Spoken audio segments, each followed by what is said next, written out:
Assalamualaikum warahmatullahi wabarakatuh.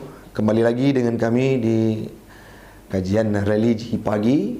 Alhamdulillah wassalatu wassalamu ala Rasulillah wa ala alihi wa sahbihi wa mawalah. Amma ba'd. Para pendengar Pro 2 RRI yang kami muliakan, pada pagi yang berbahagia ini topik yang kita suguhkan adalah meneladani akhlak Rasulullah. Para pemuda akan sukses dalam semua limit kehidupannya bila menjadikan Rasul sebagai teladan dalam kehidupan. Ada orang yang bertanya kepada kami, kenapa orang-orang itu menelaah terhadap kehidupan Nabi setelah Nabi menjadi Rasul pada umur 40 tahun sampai beliau meninggal dunia, sampai beliau wafat. Apakah sebelum beliau menjadi Rasul itu mungkin saja beliau pernah mencuri, mungkin saja beliau pernah melakukan kesalahan? Kami jawab, dan pernah dijawab juga oleh Gus Baha dalam sebuah kajiannya. Apa yang disampaikan? Orang yang paling kenal dengan Nabi dan menjadi musuh Nabi terkemuka ada Abu Lahab dan Abu Jahal, dan ada pembesar-pembesar kafir Quraisy yang lainnya.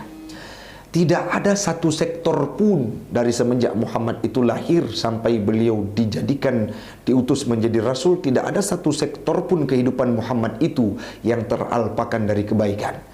Artinya, ingin menyalahkan Muhammad, dijadikan sebagai opini supaya orang mundur untuk tidak mengikuti Nabi Muhammad dan tidak masuk dalam Islam dengan tingkah-tingkah Nabi Muhammad sebelumnya kalau ada kesalahan. Tetapi setelah dikaji, Abu Lahab saja memberikan statement tidak ada akhlak Nabi Muhammad yang tidak bagus, tidak ada perilaku Nabi yang menyeleweng selama beliau hidup dalam dunia ini. Artinya, bukan orang Islam ini berpatron kepada setelah Nabi dijadikan sebagai Rasul, tetapi memang dalam kehidupan Nabi tidak pernah dibarengi dengan hal-hal yang keji dan akhlak yang tidak mulia, sehingga totalitas kehidupan Nabi menjadi contoh bagi kita. Dalam sebuah statementnya, Abu A'la Al-Maududi mengungkapkan bahwa the only one example, Rasulullah adalah contoh paling sempurna, hanya satu contoh yang paling sempurna. Michael Hart dalam sebuah bukunya The 100 Ranking if the Most Influencing Person in History, buku yang mencetuskan 100 tokoh terkemuka di dunia, orang-orang yang paling berpengaruh. Ada di sana Julius Caesar, ada di sana Yesus, ada di sana Newton, ada di sana Siddhartha Gautama. Namun yang menakjubkan orang Islam, ranking pertama, riset yang dilakukan, survei yang dilakukan oleh Michael Hart, Nabi Muhammad menjadi ranking pertama sebagai orang yang paling berpengaruh di dunia. Bukan tidak ada orang yang protes, semua orang-orang yang bukan Islam. Michael Hart sendiri bukan orang yang berKTP-kan Islam, tapi dengan segala kerendahan hati karena ilmunya, meninggalkan egonya, sehingga menuai hasil Muhammadlah yang layak dijadikan sebagai ranking pertama orang yang paling berpengaruh di dunia. Kenapa? Karena faktor akhlaknya lah yang mampu menjadikan beliau sebagai orang yang berpengaruh. Objek kajian, objek riset, objek survei Michael Hart khusus fokus pada Islam itu saat disuarakan hanya 4 orang yang mau masuk dalam Islam. Tapi karena akhlak Nabi, karena etika dan attitude Muhammad, perilaku dan moral Nabi Muhammad, sehingga sampai detik ini, bahkan saat 28 tahun setelah Michael Hart melakukan risetnya, menuaikan hasil Islam makin hari makin berkembang, bahkan 14 abad setelah Muhammad itu meninggal dunia. Ini sebuah potensi ataupun prestasi yang luar biasa, sehingga dijadikanlah Nabi Muhammad sebagai ranking pertama. Maka di semua sektor Nabi Muhammad itu menjadi teladan. Tidak ada satu ruang pun Nabi Muhammad tidak bisa dijadikan teladan dalam kehidupan kita. Baik dari mudanya menjadi seorang pemimpin, menjadi seorang pejabat, menjadi seorang kepala keluarga, menjadi seorang pimpinan perang di tengah para tentara. Beliau di semua sektor berhasil untuk akhlak yang beliau lakonkan. Bahkan beliau menjadi pimpinan keluarga dengan istri saja sangat luar biasa menarik.